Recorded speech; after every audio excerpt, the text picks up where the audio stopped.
What's up, everyone? I'm Tatum. This is my new segment, Flowers, where I'm going to be giving some of hip-hop's classic albums or albums that I feel like should be appreciated their flowers. So, yeah, that's it. Welcome. Don't forget to hit that like and subscribe button before we start. Get ready to leave some comments. Yeah, let's get into it. Today, we're going to be discussing Jay-Z's The Dynasty album because it's his 20th year anniversary. And isn't that crazy? This album is 20 years. This is freaking nuts. So I wanted to go through it, pay homage to it. Because to be truthfully honest, I haven't even listened to this album in so long that I forgot how good it was. Like, I grew up, I remember this is like, so Volume 3 is my introduction to Jay-Z. I got that album. I'm going to have to do it off the wall on Volume 3 too. But first Jay-Z album I ever got by accident is very like some divine type shit. But this is the next album, the Dynasty album. And like, I remember playing this album so much. And I was only, 10 years old? So like, can you imagine a 10-year-old just playing this album nonstop, like going to school talking about it? And I think like older heads think that like the 90s kids are totally like away too far from them. Like, we couldn't have caught this the way they did. I could tell you more about Dynasty album than anyone, you know what I mean? But since it's 20th year anniversary, I just wanted to see if it held up to the classicness that I thought it had, you know? And it's crazy that this album and Outkast Stank On Ya dropped on the same day and both sold over 500,000 copies. That'll probably never happen again, ever. All right. One thing I do remember just off top from this album is that, like, that intro is probably the best intro ever. I mean, well, Meek Mill's the best intro ever, but besides that, this held the title for so long as the best hip-hop intro ever. Just the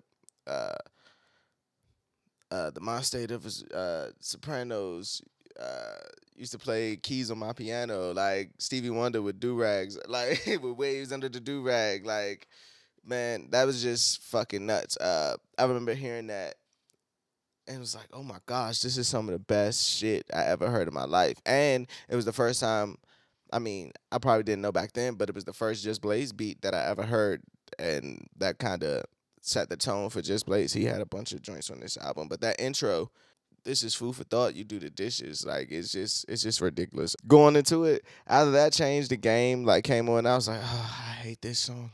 Like, to this day, I still hate that song. Like, I don't want to hear Jay-Z on the West Coast bounce beats. I kind of like the remix a little bit more than the regular version with Daz and Corrupt, but that one I was like, I kind of was like, oh, I don't really like this. I Just Want to Love You. That's like one of Jay-Z's biggest hits ever. Like, a Young Neptunes at that.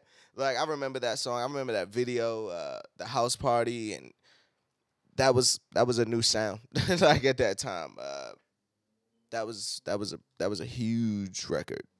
And going through this, it had me thinking like this was Jay-Z's last street album. Like, everything after that followed, whether it was Blueprint Black album, Blueprint 2, it was just more polished, less street oriented, but he was like, the streets is talking. He was like talking that street shit. I think this was the last one where we got like real Jigga, quote unquote.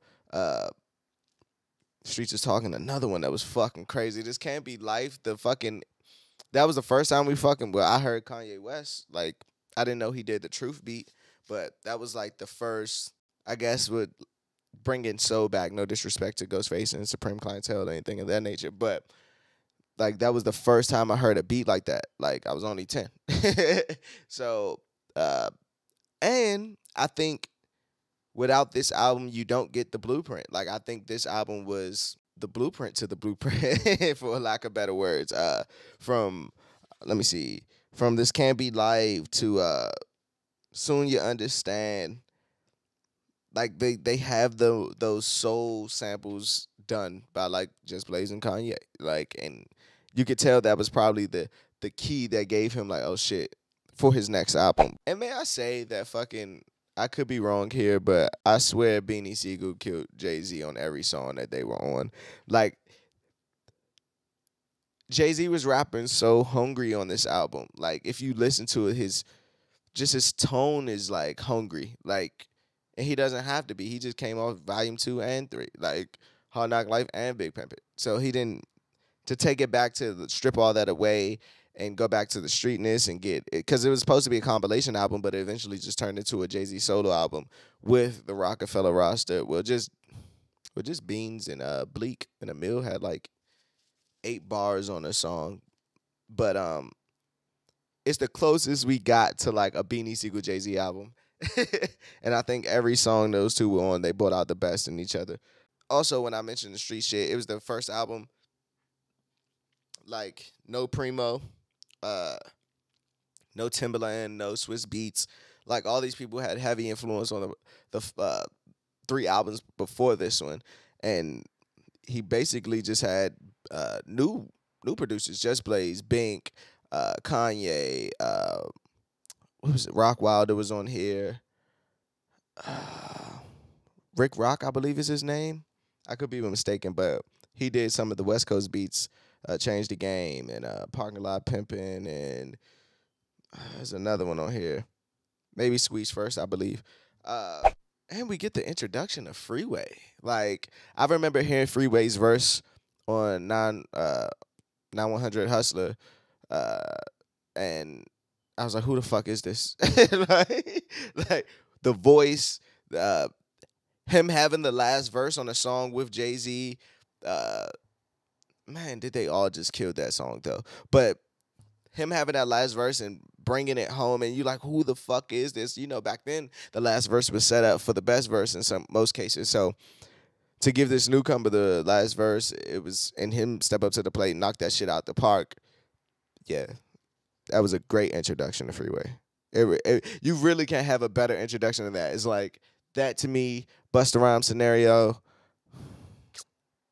Yeah, those are the only 2 I could think of off the top of the head. That's just ridiculous introductions to an artist. Memphis Bleak verse on You, what is it? You, Me, Him, Her, with Jay-Z, with all of them on there. It's just one of the best, one of the best verses like I ever heard Memphis Bleak spit. I think it's Memphis Bleak best verse. You know, like, yeah, that has to be his best verse to me. There are some missteps on here for me. Now that I'm a little older, like, get your mind right, mommy. I could go without that. It's cool. Guilty until proven innocent. I never liked that song. It has nothing to do with, like, that was even worse because the R. Kelly thing, but I always hated that song. Like, and now that you look back on it, it's kind of creepy. Like, Jigga Kelly not guilty. Like, this is like after all that. This is like, it's like, ew. Holla, the Memphis Bleak song. I really didn't like that song at all. And we get not saying that we didn't get personal sides from Jay-Z before. If you listen to Volume 1, Regrets, or That's Reasonable Doubt, or You Must Love Me. We get some personal Jay-Z like into his life, but on here we get it. This Can't Be Life, where he talks about the miscarriage of his child. Beans verse on this, Scarface, as I walk into the studio, do this with Jig. Like, it's like, come on, man. Soon You Understand. Like, those 3 verses on there are, if anything, that's the predecessor to the Blueprint. That and This Can't Be Life. And Where Have You Been? I never heard a Jay-Z album end in such a sad way. Like, Daddy, Where Have You Been? For those who don't know, is Beanie Sigel and Jay-Z song. They basically are like destroying their fathers. Like, it's a very angry, Eminem-ish kind of record. Now that I think about it, but I never heard Jay-Z rap like that ever to that point. Like, Beanie, his tone and even the way he was, it sounded like he was crying as he was making it. So to have that song in the album, it was kind of, going back, it was kind of crazy. Is he a blood? Is he a crip? Is he that? To me, it still holds up. Going through it, I didn't realize that how many strong songs it was on the album. I think it's a Jay-Z album that doesn't get talked about a lot because he has so many classics, from Blueprint to Reasonable Doubt to 444 to Black Album, that it kind of gets lost in the shuffle. But I think it has some of his best bars. Yeah, I think it's just one of his best albums that should be talked about more, especially 20 years later. We got to start. It's great to see these artists like have this longevity where we can go back to albums like this, and like, yeah, I think this album should be talked about a little bit more. How many flowers would I give this one? I'm gonna give it 4.5 flowers out of 5. I like that. Flowers. Ooh, that's dope. Best songs, bruh. I try to narrow it down, and I know my editor and producer is gonna be pissed when they gotta put all these songs in it. But I'm gonna say a couple and just know that it was more that they just not reading on the side, okay? Because it's a lot. I wanted to put a lot of songs, but I'm not even gonna put it through the torture. This Can't Be Life, Streets is Talking, Intro, You, Me, Him, Her, 900 Hustler, Soon You Understand. If the ones we'll probably pick, just put Soon You Understand, This Can't Be Life, and the intro. There we go. Okay. Worst song, Holla, Memphis Bleak. I don't like that song at all. They could have kept that shit off there. I think Memphis Bleak is. Never mind. I won't get into that. Just Holla, worst song for me. Best line. Jay-Z said some shit like, I seen niggas go from handling birds to ramming the words to the man, seen Sammy the Bull emerge on the stand, and it was all good just a week ago. That nigga Jay-Z was going in. I gotta. Everybody stressing. Who's his baby mom? Who he got pregnant? Let me like, he was just going in. Yeah, that's a lot. Just go through it, and yeah. So there it is. Flowers for Jay-Z's Dynasty album. I'm Tatum. Peace.